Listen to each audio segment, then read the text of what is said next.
Assalamualaikum warahmatullahi wabarakatuh. Saya Junior Fadila Rangkuti. Di sini saya akan menjelaskan tentang sejarah suku Batak Mandailing, yaitu suku saya sendiri. Baiklah, di slide pertama ada pengertian sejarah suku Mandailing.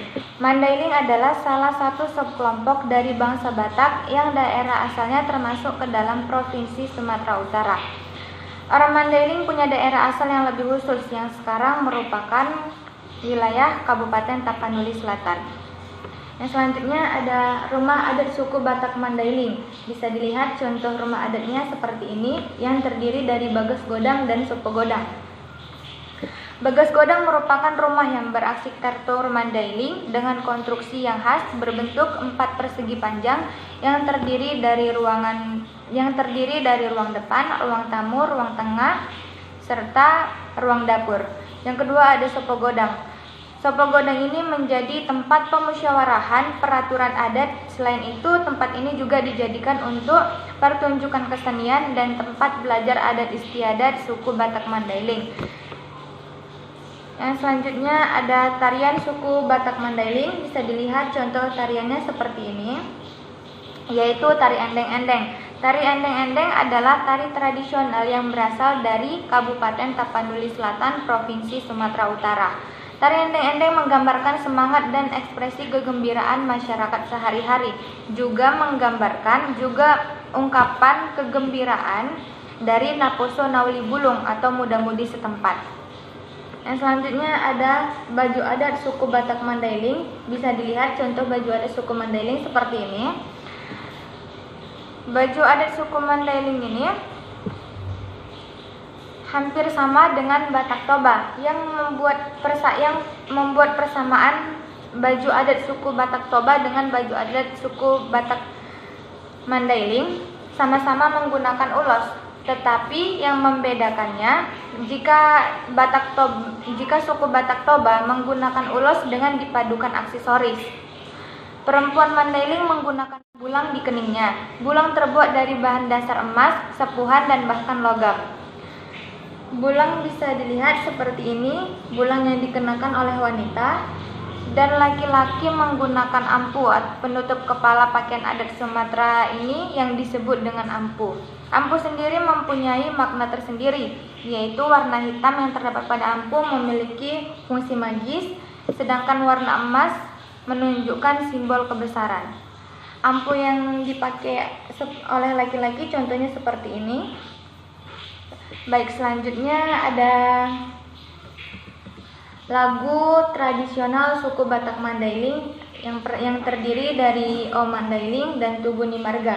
O Mandailing, lagu ini merupakan lagu yang paling syarat di suku Batak Mandailing, yaitu adanya seorang anak yang bersuku Mandailing mencintai daerah asalnya.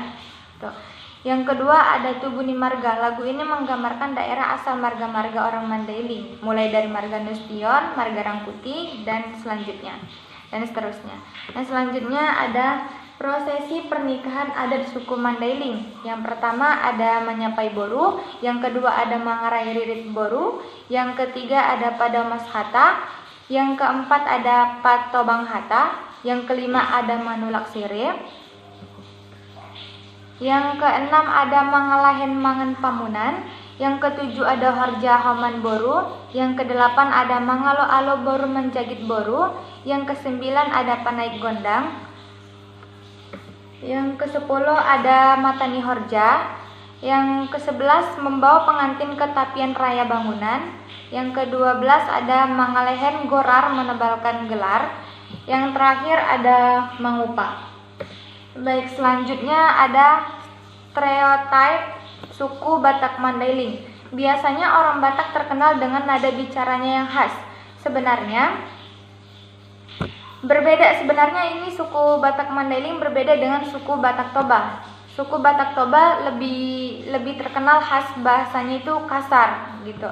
Tetapi suku Batak Mandailing ini bahasanya lebih halus dibandingkan suku Batak Toba. Tinggal lagi tergantung dengan orangnya masing-masing. Tidak semua suku Batak ini mempunyai nada yang keras. Yang selanjutnya ada tidak boleh menikah sesama marga.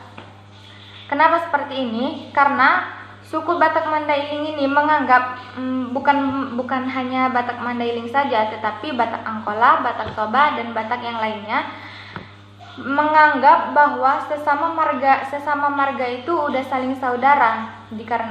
Karena itu tidak boleh menikah sesama marga. Mereka menganggap jika ketemu marga yang sama, mereka menganggap sudah saudara gitu, sudah ada ikatan gitu. Yang selanjutnya ada orang Batak sangat menjunjung tinggi nilai adat istiadat. Kenapa seperti ini? Biasanya orang Batak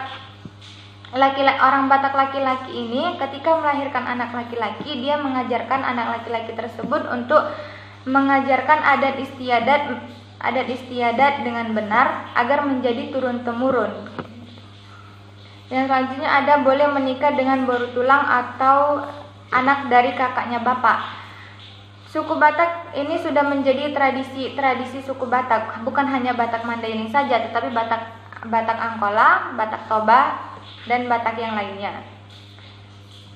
Yang selanjutnya ada makanan khas suku Batak Mandailing. Bisa dilihat contoh makanannya seperti ini. Yang pertama ada gulai bulung gadung.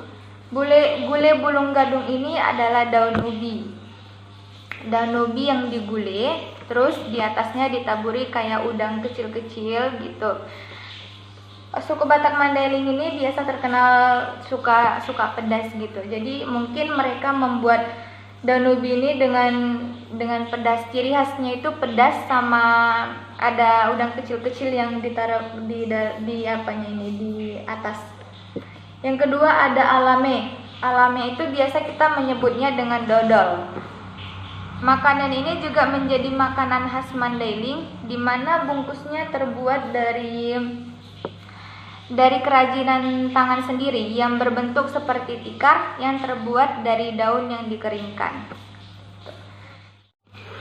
Baik, yang selanjutnya makanan khas suku Batak Mandailing ada gulai ikan saleh. Gulai ikan gurih dan nikmat, dua kata ini dapat diungkapkan untuk gulai ikan saleh bagi para penggemarnya. Menu ini adalah menu andalan raja-raja Mandailing pada zamannya.